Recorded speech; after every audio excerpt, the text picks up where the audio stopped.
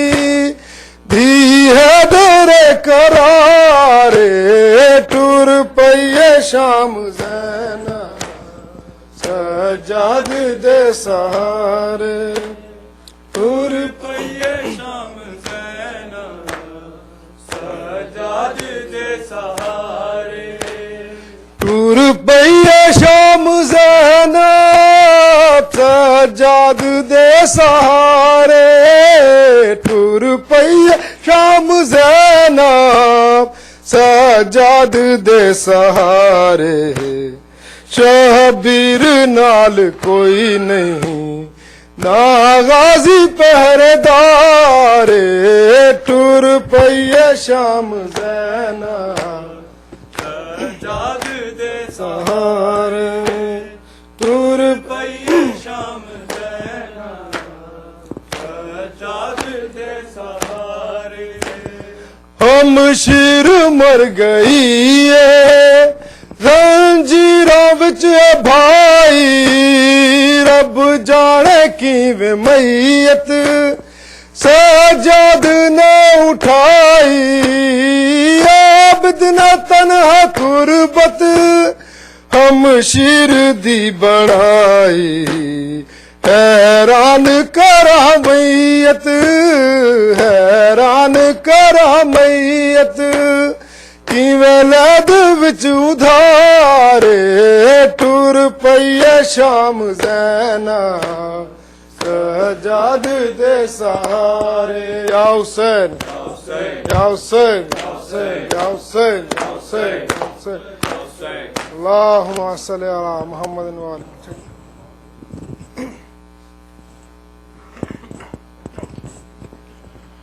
السلام علیکم یا رسول اللہ، السلام علیکم یا خاتم النبیین، السلام علیکم یا باعث الہدا ورحمۃ اللہ وبرکاتہ، السلام علیکم یا ابا عبداللہ الحسین، السلام علیکم یا ابن امیر المومنین، السلام علیکم یا ابن فاطمۃ الزہراء سیدۃ نساء العالمین، السلام علیکم یا شہید بکربلاء ورحمۃ اللہ وبرکاتہ، السلام علیکم یا غریب الغرباء، السلام علیکم یا معین الضعفاء والفقراء، السلام علیکم